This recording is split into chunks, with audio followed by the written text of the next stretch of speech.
their blessings, they even qualified for the World Cup.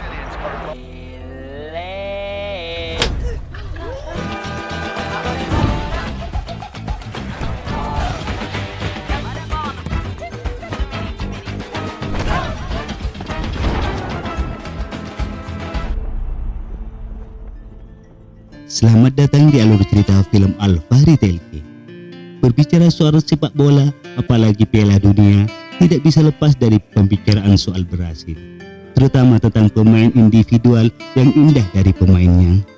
Di setiap generasi, negara yang satu ini terlalu langganan mencetak pemain legendaris, mulai dari Neymar, Ronaldinho, Roberto Carlos, Kaká, Julius Caesar, dan tentu saja puncak dari para legend Edson Arantes do Nascimento, atau kita lebih mengenalnya dengan nama Pelé. Di video kali ini saya akan mengulas film yang bercerita tentang mesin gol yang satu ini. Penasaran seperti apa? Yuk kita langsung masuk dalam alur cerita film Pelé Birth of Legend. Terus dukung channel ini dengan klik tombol subscribe, like, komen, dan share. Yang pastinya kamu juga harus aktifkan bel notifikasinya agar kamu nggak ketinggalan update dari channel ini. Thank you. Film dibuka pada tahun 1950 di kota Bauru, Brasil, sebuah kota pinggiran di Brasil yang berada di bawah garis kemiskinan. Di sana hiduplah seorang anak kecil bernama Edson Arantes do Nascimento yang dipanggil Dico. Dia sedang bermain bola di sebuah gang bersama teman-temannya.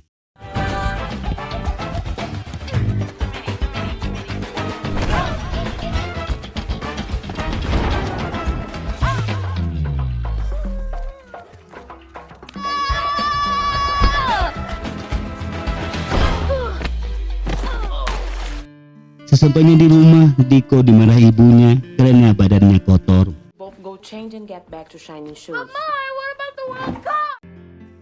Kemudian di sore harinya, Dico pergi ke atap sebuah bangunan untuk mendengarkan sebuah pertandingan bola. Saat itu yang bertanding adalah Brasil melawan Uruguay pada final Piala Dunia di tahun 1950. Dan Brasil kalah pada saat itu. Semua orang yang ada di sana terlihat terdiam dengan wajah sedih, termasuk ayahnya Dico. Dico yang mengintip dari atap juga ikut sedih. Kemudian Dico menghampiri ayahnya dan berkata bahwa nanti dia yang akan membawa Brasil menjadi pemenang di Piala Dunia. Tapi ayahnya malah mengatakan, jadi anak yang cerdas Dico, patuhlah pada ibumu dan fokuslah pada sekolahmu. Keesokan harinya, ibu Dico yang bekerja sebagai seorang pembantu membawa Dico untuk membantunya bekerja di rumah majikannya itu. Di sana ibunya bercerita awal pertemuannya dengan ayahnya saat pertandingan bola.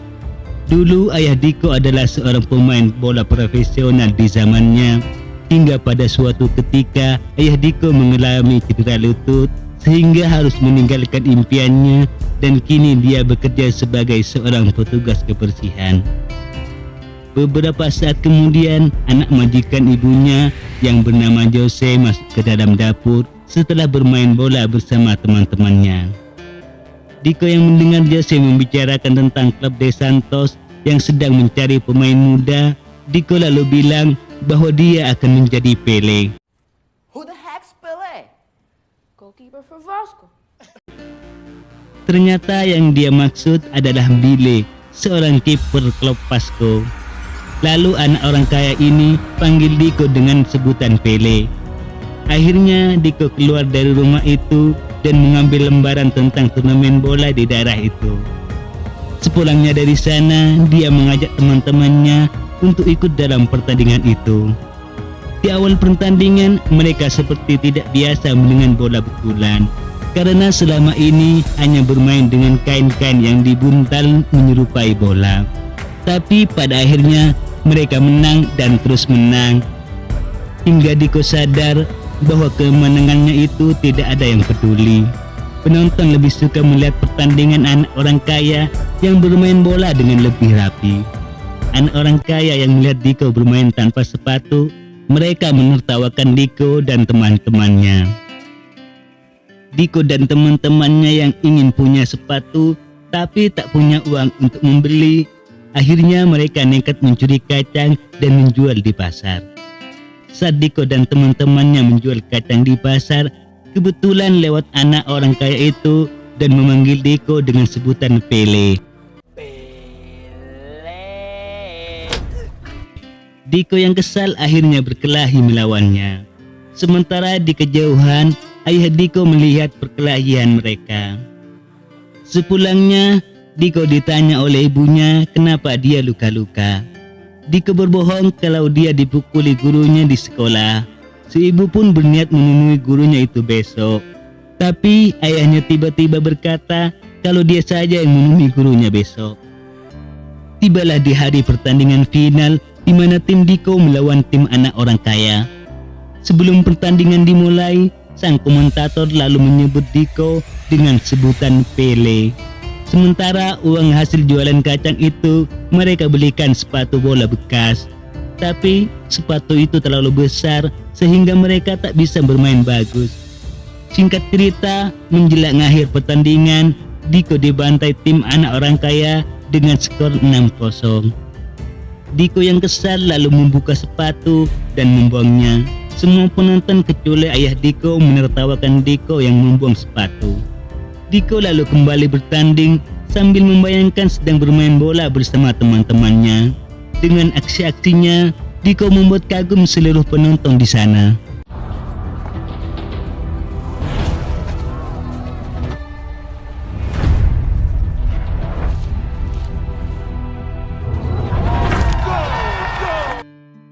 Teman-teman Diko pun ikut membuang sepatunya dan mulai bermain dengan teknik berhasil yang indah.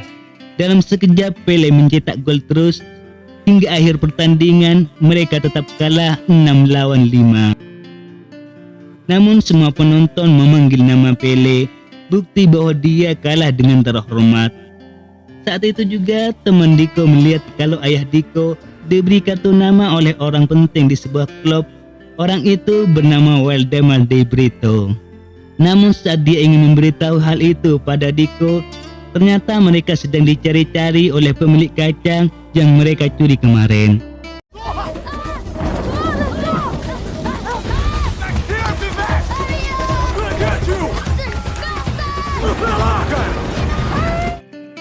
Mereka lalu lari ke hutan. Diko dan Tiago bersembunyi di dalam lubang di bawah pohon. Namun tiba-tiba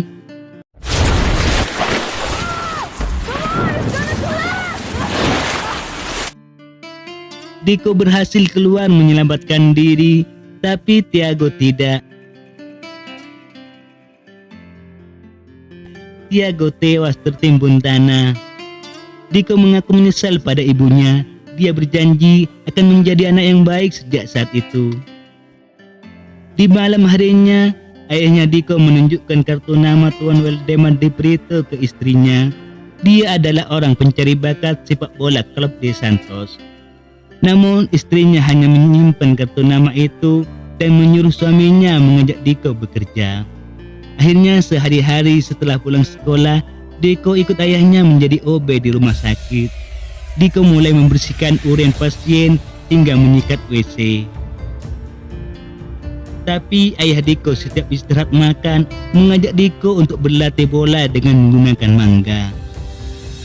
Namun Diko selalu menolaknya saat ditawari ayahnya mencoba. Diko yang masih trauma akibat temannya yang meninggal, bahkan saat Diko melihat teman-temannya bermain bola, dia cuma melihatnya. Setiap selesai makan siang, ayahnya selalu melakukan juggling menggunakan mangga. Hingga suatu hari, saat ayahnya selalu gagal memasukkan bola ke tong sampah, tiba-tiba sejak saat itu Diko mulai berlatih.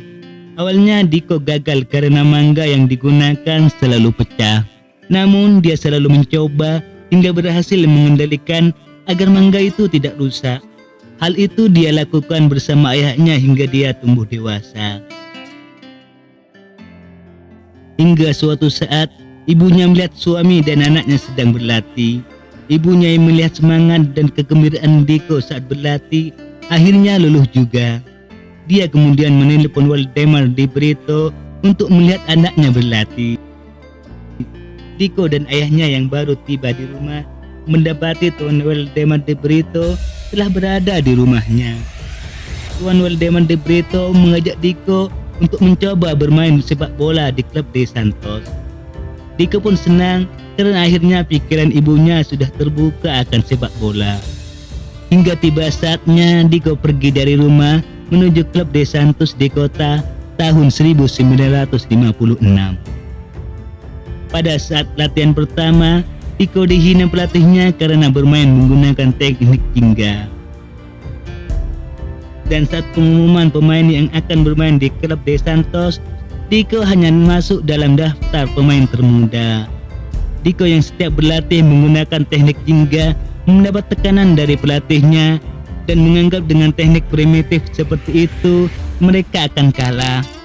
Pelatihnya merasa gaya permainan Eropa lebih baik dari teknik bermain Diko yang merupakan ciri khas primitif Brasil. Karena tekanan dari sang pelatih yang meminta Diko untuk berubah cara bermainnya, dia mulai tak fokus. Dan pada saat tendangan penalti, dia gagal mencetak gol. Hal itu membuat orang-orang kecewa melihatnya. Di malam harinya Diko menangis dan memutuskan untuk pergi dari sana. Tapi saat menunggu kereta di stasiun, Diko dihampiri oleh Waldemar Di Brito. Lalu Diko mengatakan bahwa dia tidak bisa bermain seperti pemain lainnya. Dan pelatih juga mengatakan caranya bermain sangat primitif sekali. Kemudian Waldemar Di Brito bercerita padanya tentang sejarah seorang budak Brasil keturunan Afrika yang kabur dan lari ke hutan. Di sana mereka diajarkan teknik jingga oleh pendiri seni bela diri capoeira. Hingga akhirnya capoeira dilarang digunakan di Brasil. Lalu mereka melihat sepak bola dan menyalurkan teknik jingga yang terpendam di dalamnya. Tapi sayangnya karena di tahun 1950 Brazil kalah di dalam final Piala Dunia, teknik jingga jadi disalahkan oleh banyak orang. Itu alasannya kenapa sang pelatih begitu benci teknik bola Diko. Kemudian Tuan Waldemar Di Brito bilang, teknik itu melekat pada dirimu Diko, tunjukkanlah pada kami jika kau punya keberanian, atau silahkan pergi dengan keretamu. Diko akhirnya memilih kembali ke klub De Santos. Saat pertandingan, Diko sekali lagi melakukan kesalahan hingga menabrak teman satu timnya. Diko yang terjatuh lalu melihat Tuan Di Brito di pinggir lapangan. Pada saat itu ternyata klub De Santos mengalami kekalahan. Tiba-tiba Diko teringat akan latihan mangganya bersama ayahnya dulu. Dan Diko kemudian memperlihatkan teknik jingga yang dikuasainya.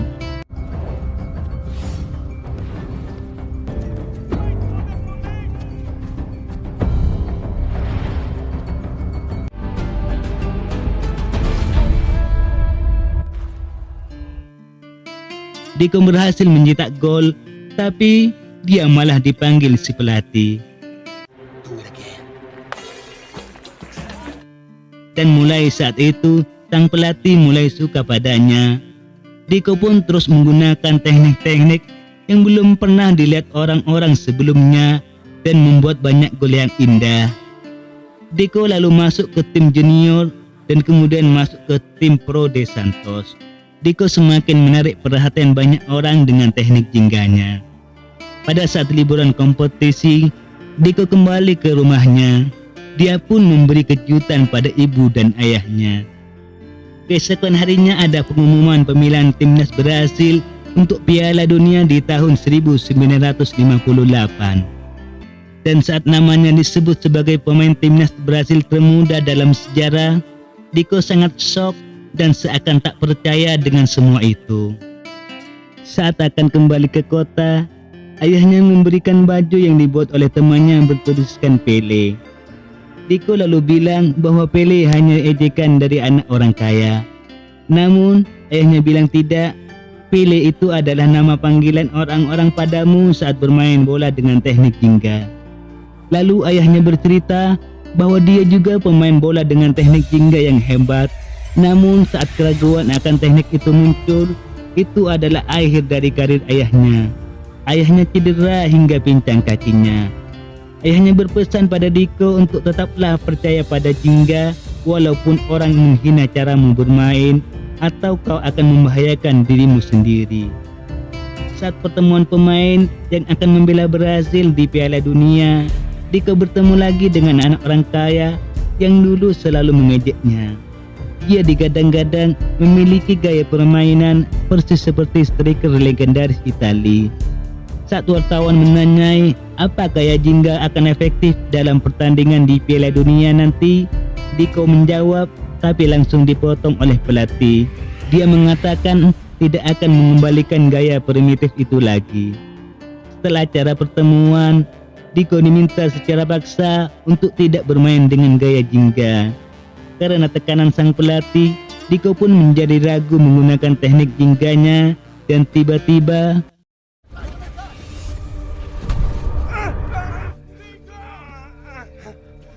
akhirnya Diko mengalami cedera lutut. Sang dokter menyarankan Diko untuk istirahat musim ini. Namun sang pelatih menyuruh dokter untuk mengobati Diko secepat mungkin. Keesokan harinya mereka berangkat menuju Swedia untuk babak penyisihan grup. Di sana Diko hanya mengikuti pengobatan untuk kakinya dan secara perlahan Diko mulai membaik. Saat penyisihan grup, Brazil kehilangan 3 pemain andalan mereka karena cedera, termasuk Mazzola. Diko yang masih dalam tahap pemulihan terpaksa disuruh menggantikan Mazzola di pertandingan melawan Uni Soviet. Pada saat masuk lapangan, para penonton menertawakan Diko karena melihat fisiknya yang kecil dari pemain lainnya. Dia adalah pemain termuda pada saat itu. Dalam pertandingan, Diko terus-menerus mendapatkan serangan fisik dari lawannya. Tapi untungnya Brazil menang melawan Uni Soviet. Selanjutnya pertandingan semifinal antara Brazil versus Prancis. Di babak pertama, Prancis unggul 1-0. Saat di kamar ganti, Diko meminta maaf kepada Mazzola karena tidak bisa bermain seperti dia. Namun secara mengejutkan, Mazzola mengakui kesalahannya bermain bola. Dia memberi pujian pada Diko yang bermain hebat pada waktu kecil. Saat babak kedua dimulai, Diko yang melihat ke arah Mazzola dan Mazzola meyakinkan Diko untuk menggunakan gaya Jingganya itu. Tiba-tiba dengan tenang, Diko mengolah bola dengan cantiknya dan mengecoh 2 pemain lawan dan